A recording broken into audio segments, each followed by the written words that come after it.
अगर मैंने विश्व अध्यात्म जगत को चुनौती दी है तो चुनौती मात्र धर्म की रक्षा के लिए दी है कि मैं एक किसान परिवार में जन्म लिया है, मैं ग्रामीण जीवन में मेरा बचपन गुजरा है, मगर आज विश्व अध्यात्म जगत को मैंने चुनौती रखी है कि किसी के पास यदि आध्यात्मिक क्षमता सामर्थ हो, अपने सूक्ष्म शरीर को जागृत किया हो, मैंने 3-4 बातों की मैंने प्रथम चरण की मैंने चुनौती रखी है, और अगर इसको कोई क्रॉस कर जाएगा तो अध्यात्म की एक नहीं अनेकों सीढ़ियां तुम बढ़ते जाओ और अपने गुरु को एक कदम आगे पाओगे। कि अगर विश्व अध्यात्म जगत में शंकराचार्यों में, धर्माचार्यों में, विश्व के अन्य कोई धर्म प्रमुख हैं, अन्य समाज के सभी धर्म प्रमुखों को सम्मान आमंत्रित करता हूं। चुनौती मैं अनेक बार दे चुका हूं, मगर इस जन्मभूमि की धरती से बारंबार चुनौती मात्र इसलिए दे रहा हूं कि जन्मभूमि से वह आवाज उठे कि इस जन्मभूमि में जन्म लेने वाला, एक किसान परिवार में जन्म लेने वाला सत्य धर्म की रक्षा के लिए अपने साधनात्मक शक्ति तप बल की विश्व अध्यात्म जगत को चुनौती देता है कि अगर तुम्हारे पास शक्ति सामर्थ है तो मेरी साधनात्मक क्षमता का सामना करो, अन्यथा आडंबर के चोले उतार करके फेंक दो।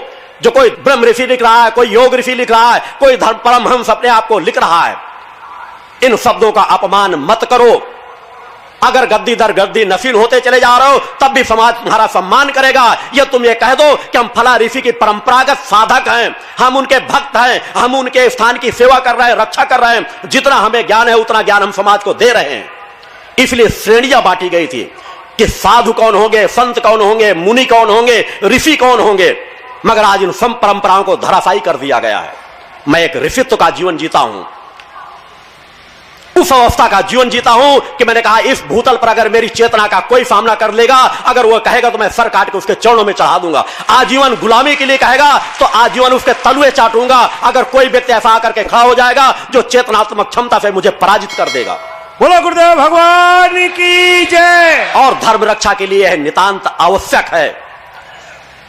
अगर यह बात समाज के सामने खुल करके आ गई कि वास्तव में किसकी कुंडलनी चेतना जागृत है, क्योंकि विज्ञान इनका परीक्षण कर सकता है कि कौन झूठ बोल रहा है, कौन सही बोल रहा है, किसको समाधि तक पहुंचने की क्षमता है, कौन स्थूल से परे सूक्ष्म में विचरण कर सकता है, अपने स्थूल शरीर से सूक्ष्म शरीर को निकाल सकता है।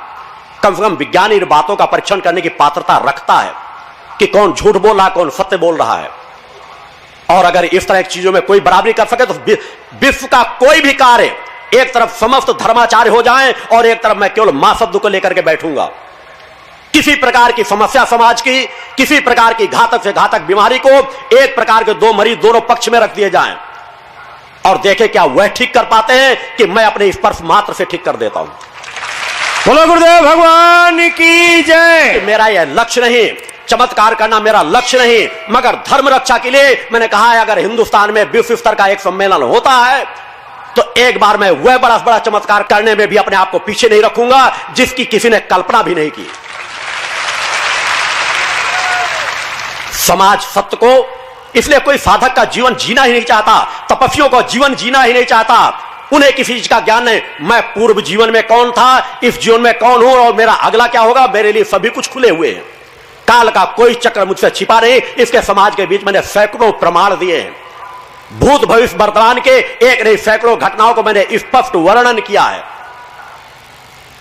न मैं अज्ञानता का जीवन जीता हूं और न अज्ञानता के जीवन के लिए समाज को बढ़ाता हूं। एक शब्द अगर कहता हूं तो उसके सैकड़ों प्रमाण पहले समाज को दे चुका होता हूं। मैं एकांत साधनाओं में रत रहता हूं, फिर भी समाज में जनजागरण अगर गति से बढ़ता चला जा रहा है तो उसके पास है वो चेतना तरंगे जो माता आदि सत्य जगनी जगदंबा से मुझे प्राप्त होती है और मैं समाज में जन कल्याण के लिए उन्हें प्रवाहित करता रहता हूं। साधनात्मक तपस्या को व्यक्ति दूसरों को दान दे सकता है, समर्पित कर सकता है अगर उसके अंदर पात्रता भरी हुई है, उसका घट भरा हुआ है।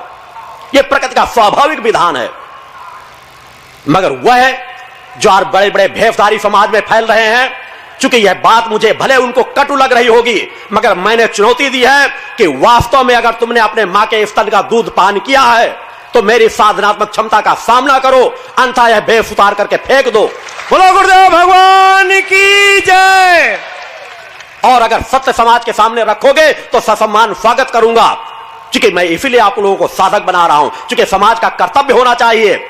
मैंने अपने सैकड़ों शिष्यों के जो बड़े बड़े दाढ़ी बाल रखाए थे उनके दाढ़ी बाल मुड़वा के उन्हें साधक का स्वरूप दिया कि दाढ़ी बाल रखा करके साधु संत का भेष तब धारण करो जब तुम्हारे अंदर वह पात्रता हो, तुम अपने आप को सिर्फ साधक कहो कि हम साधक हैं, हम स्वतः अपने जीवन में आत्म कल्याण कर रहे हैं और जन कल्याण कर रहे हैं।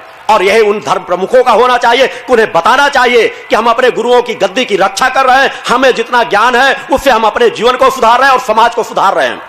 मगर हर व्यक्ति समाज को गुमराह कर रहा है कि हमने अपने इष्ट के दर्शन किए।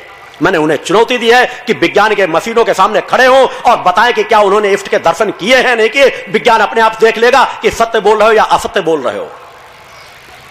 जहां धर्म क्षेत्र में जितना पतन है, अनीति अन्याय अधर्म फैला है, उसकी कोई कल्पना ही नहीं, चूंकि आप लोग देख नहीं सकते हो, आप लोग समझ नहीं सकते हो कि दिन में राम राम और रात में पौआ चढ़ते हैं।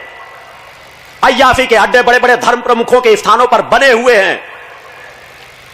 आपका गुरु चुनौती देता है कि समाज क्या कहता है मेरे संगठन के लिए, मेरे लिए, मगर बचपन से आज तक यदि एक भी कदम ऐसा बता देंगे कि मेरे द्वारा, मेरे संगठन के द्वारा, जो मेरे नजदीक शिष्य हैं उनके द्वारा एक भी अनित अन्याय धर्म का रास्ता तय किया जा रहा है, तो मैं कहा 5 साल का बच्चा भी अगर कह देगा तो उससे भी मैं माफी मांग लूंगा।